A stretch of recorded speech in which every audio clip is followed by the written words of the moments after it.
Muy bien, vamos a ver ahora, así como vimos la vez pasada el Éxodo, que es un libro muy importante del Antiguo Testamento, de los primeros libros que se escriben en la Biblia, ya y que aparecen. Vamos a ver ahora el libro de Levítico, ¿no? Que es un libro también muy importante y que es parte del Pentateuco, ¿ya? Vamos a ir leyendo y vamos a ir viendo qué características posee este libro tan singular, ¿no? A ver, dice que los judíos de habla griega llamaron Levítico al tercer libro del Pentateuco. Ya, es el tercer libro del Pentateuco, eso, ¿no? Aquí como lo señala. Ya, vamos a ver por qué su nombre, ¿no? Este nombre da una idea bastante adecuada de su contenido, porque el mismo consta casi exclusivamente de las expresiones rituales que debían poner en práctica los sacerdotes de la tribu de Leví. Muy bien, para hablar de la tribu de Leví hay que hablar de las 12 tribus de Israel, ¿no? Una de las 12 tribus de Israel es la tribu de Leví, ¿ya? Muy bien. Recordemos que Leví también tiene una relación patriarcal con Abraham, ¿no? Que es hijo de Jacob, Leví, ¿no? Y lógicamente, al ser hijo de Jacob, eh, tiene una relación con Abraham y es de toda la descendencia que la vez pasada estábamos hablando. ¿Recuerdan? Ya. Muy bien, para continuar, dice, la primera parte del Levítico está dedicada al ritual de los sacrificios. Luego vienen el ceremonial para la investidura de los sacerdotes y la ley sobre lo puro y lo impuro, que concluye con el ritual para el gran día de la expiación. Ya contienen, después dice que en el capítulo 17 y 16 contienen la así llamada ley de santidad, que cierra con una serie de bendiciones y maldiciones a modo de apéndice. El capítulo 27 determina las condiciones para el rescate de personas, animales y bienes consagrados al Señor. A ver, expliquemos un poco esto, ¿no? Este libro tiene una característica muy particular, el libro de Levítico, perdón. Ya. Tiene una cuestión muy particular que es sobre la consagración de los sacerdotes, o sea, lo que es acá, la investidura de los sacerdotes. Habla de la importancia que tiene un sacerdote, ¿no? Como función dentro de la iglesia. El primer sacerdote lo consagra a Dios por intermedio de Moisés. ¿Y a quién consagra? ¿A quién? Moisés, ¿a quién consagra? A Aarón. Aarón es su hermano, ¿ya? De Moisés. Y es consagrado como el primer sumo sacerdote. Lo podemos encontrar acá, ¿no?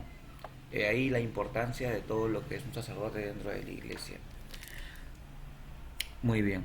El día de expiación es justamente lo que tiene que pasar los sacerdotes o todos los consagrados, como 10 días de arrepentimiento de sus pecados, ¿no? Que inevitablemente cometemos como seres humanos. Por otro lado, también habla de la ley de santidad, ¿no? Que el único santo es Dios y que solamente se puede llegar a ser santo, ¿no? Teniendo a Dios como eje principal en su vida, ¿no? Es lo que veíamos, definitivamente si pensamos por ejemplo en santos peruanos, ¿no? Por decir Santa Rosa de Lima, San Martín de Porres, recordemos que ellos sí pusieron como eje en su vida central a Dios. A ellos no se les recuerda por otra cosa, se les recuerda también por otras actividades lógicamente, pero por lo que más se recuerda es porque todos los días de su vida trataron de servir a Dios, y no solamente servir a Dios, sino que servir en el sentido de trabajar por el bien de la humanidad, de su prójimo y demás, ¿no? Cumplir los mandamientos, compartir su fe, tener un compromiso. Entonces, esa es un poco la idea de la santidad que también aparece, ¿no? Para hacer un recuento un poquito, ¿no? Aparece sobre la investidura de los sacerdotes, o sea, cómo se dan los sacerdotes dentro de la iglesia, y a la vez también aparece la ley de santidad. Esto es muy importante a la hora de hablar del libro de Levítico, ¿ya? Muy bien. Entonces, no olvidemos una cosa muy importante, ¿no? De las 12 tribus de Israel, recordemos que no, una de las tribus es la tribu de Leví, ¿no? Y recordemos que Leví fue también, tuvo una relación de padre-hijo con Jacob, ¿no? Y lógicamente con Abraham, porque Abraham es padre de Jacob. Y recordemos esa, ¿no? Descendencia. Muy bien. A ver, el Levítico pertenece en su totalidad a la tradición sacerdotal De ahí su estilo minucioso y preciso, sobrecargado de términos técnicos y repeticiones. Esta es una característica de todas las legislaciones cultuales, que se extienden hasta los más mínimos detalles para asegurar la eficacia de los ritos. Ya, muy importante, eso prácticamente eso recalcó lo que decíamos hace rato, ¿no? Que habla muy importante de la tradición sacerdotal, ¿no? Muy importante de cómo se consagra a un sacerdote y la figura de Aarón, ¿no? Como primer sacerdote, ¿ya? Y la importancia que tiene un sacerdote dentro de la iglesia, ¿no? Para ser un intermediario de lo que Dios desea consagrar y hacer con su pueblo. Continuemos. Aunque el libro recibió su forma definitiva en la comunidad post-exílica, algunos de los elementos que lo integran tienen un origen muy antiguo. Las prohibiciones alimenticias y las reglas relativas a la pureza conservan vestigios de una edad primitiva, cargada de tabúes y concepciones mágicas. ¿Ya?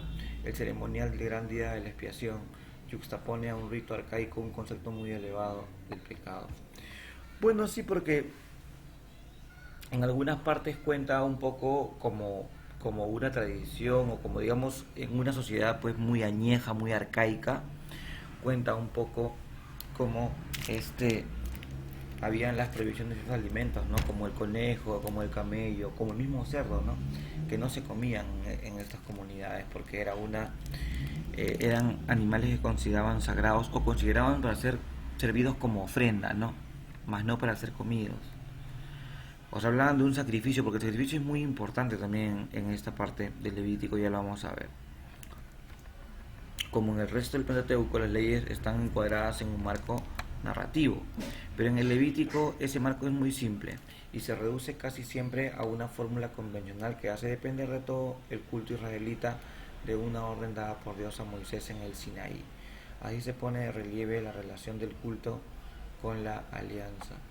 Muy bien, eso habla un poco también de la figura de Moisés, lógicamente, porque Moisés es quien recibe todo el culto, toda la ley de Dios en el Sinaí. ¿No? Recordemos que, por ejemplo, hay mandamientos que se reciben en el monte Sinaí que tienen que ver con el culto a Dios, ¿no? Santificar las fiestas, por ejemplo, nombre sobre todas las cosas, por otro lado, ¿no? La lectura del Levítico deja casi inevitablemente la impresión de que su contenido pertenece a una cultura lejana y extraña al hombre moderno. Esto es verdad, pero visto en su contexto histórico, el libro atestigua un sentido muy profundo de la trascendencia divina y de la preocupación por formar un pueblo santo, consagraba el culto del verdadero Dios en su medio de las naciones paganas. ¿Ya? Definitivamente, ¿no? Lo que intenta acá es formar un pueblo santo, pero más que un pueblo santo en el sentido riguroso, sino un pueblo creyente. ¿Ya?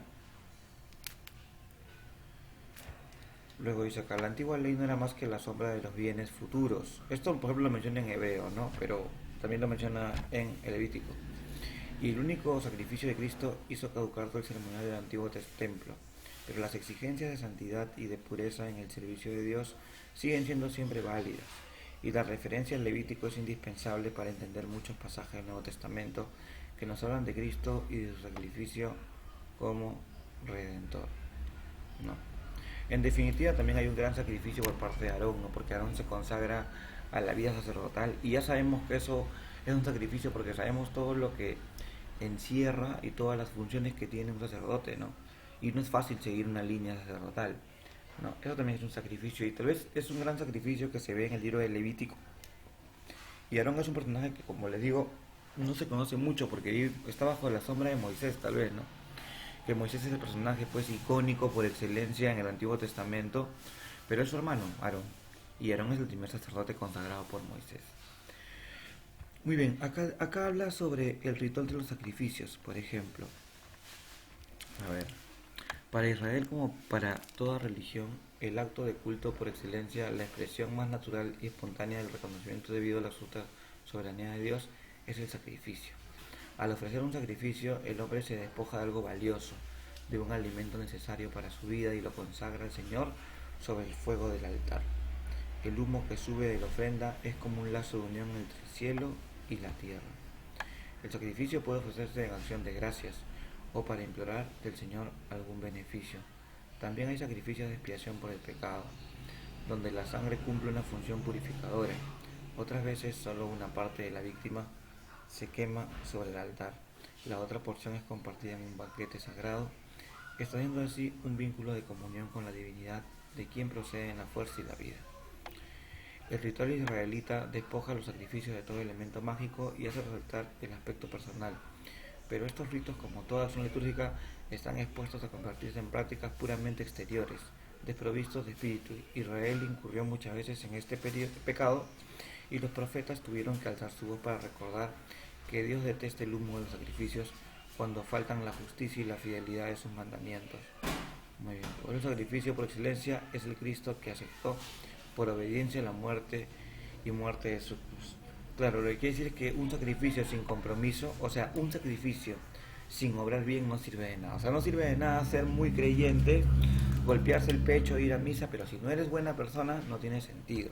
Y es el mayor sacrificio, ser una buena persona.